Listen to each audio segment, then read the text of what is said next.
go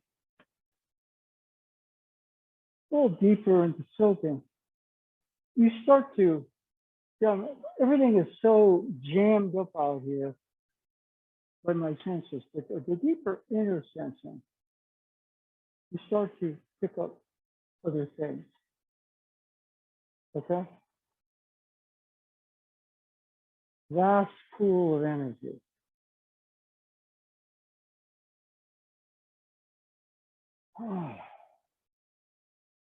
Bit of a healing mist rising.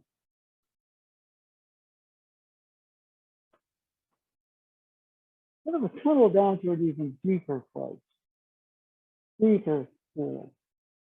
Essentially talked about things like golden dragons and mythical bridges and everything like that, and it didn't make any sense to people.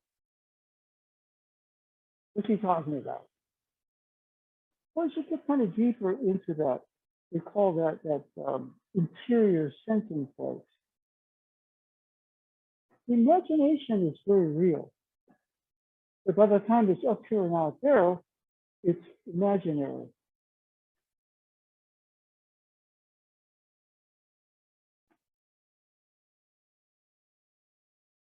That stillness is one of the most real things that you can find. And again, when Tojima Sensei told me, it's like, 5 years to get this should be pretty quick, kid. I said, it'll probably take you more like 50. He said, that's quick too. It'd be very easy there. But you find this, you touch it, and then all of a sudden, your senses pull you out. You're part of, just even learning a movement. There's a lot about, getting the first couple of glimmers of, getting that stillness, and it becomes real. Like all this going on, that stillness, the senses start to clear. As they really clear, something we're talking about mythical golden bridges. All right. But, my sense of it, when he was talking about that, was, he talked about a place, a deeper soaking place. That was an old man. He created the art, so we got to be respectful to him. That was his all right. So, my first two teachers were Americans, and they saw him outside of the culture. He's doing something really, really special. He's talking about gods and goddesses. Carl Jung probably would have thought, great. He's talking about archetypes, deep patterns of movement, of energy in the subconscious mind. Wow. All right. So you're talking about space, time, and very more original ways. I'm sure Einstein and he would have had great time. Okay.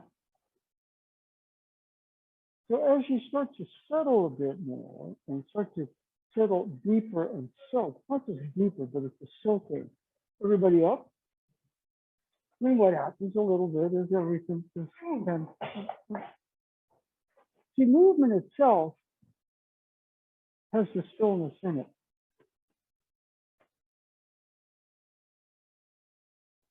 But, all right, there I'm not. Even as you're moving, everything will naturally start to flow. Well,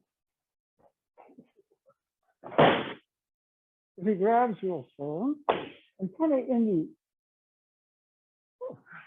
there's a little pocket that we said last week, okay, was you go into a Japanese restaurant and somebody throws a raw fish on your plate and charges you lots of money. You're not going to like that. What are you going to do with a raw fish on your plate? Okay? But instead of that, they take the raw fish and slice it up. You serve it with some rice or by itself. And what happens is they charge you lots of money for the either the sashimi or the sushi, don't they? So that's a little bit what like movement is like. This is a raw fish on my plate, and this is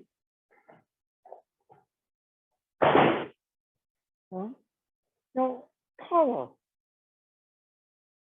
Okay, if you see power as something out there, it's like that. But all that is not good. I mean, somebody gives you, this would happen to me occasionally. The only time we could actually get a lot of protein in Japan was if the dojo held a ceremony or something. Then they'd provide food. Like, thank you, thank you. And well, that would be like raw fish.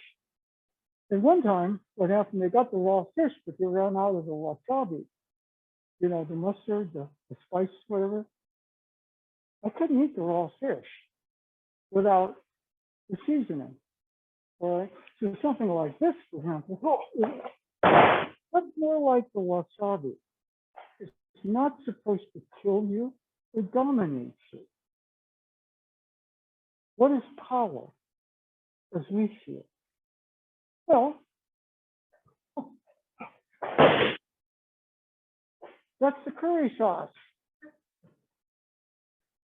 What are the warriors without curry? Not much.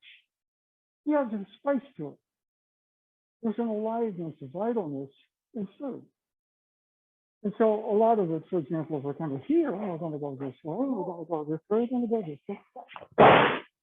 As you get a little bit more easy with the process and you establish yourself as being able to take the fall from the roll, you experience the power more like the wasabi or the curry.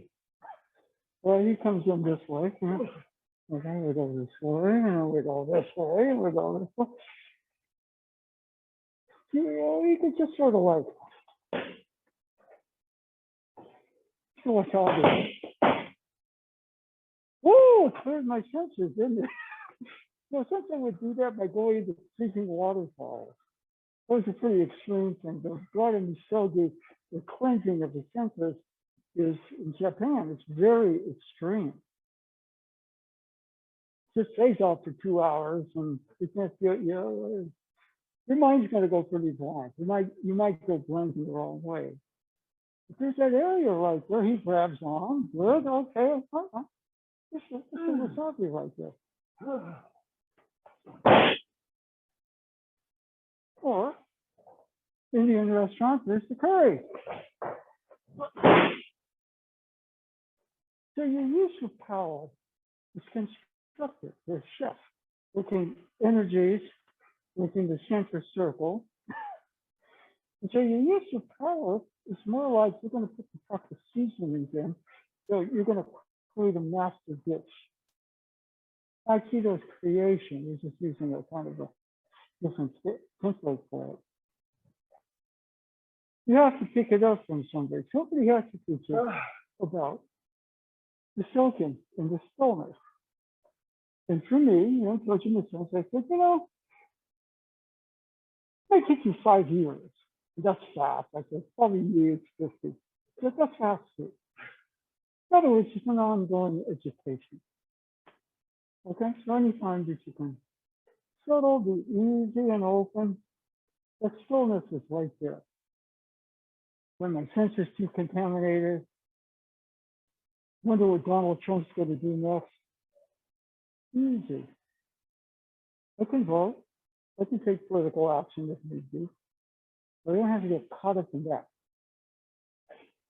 I mean, if you kind of wonder, what we're talking about with the wasabi and the curry, what would the Warriors be without Stephen Curry? They'd be a good basketball team. They wouldn't have that spice to them, that vitalness. Okay.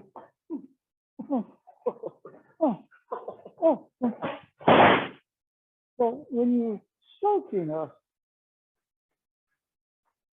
you know how wasabi will clear your senses.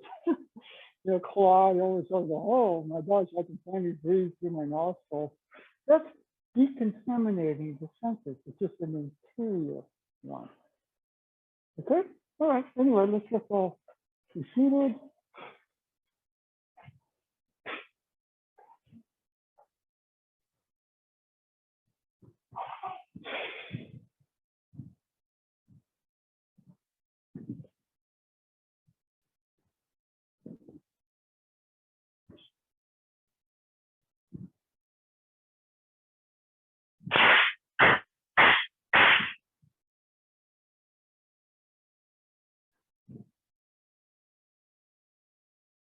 Okay, thank you very much.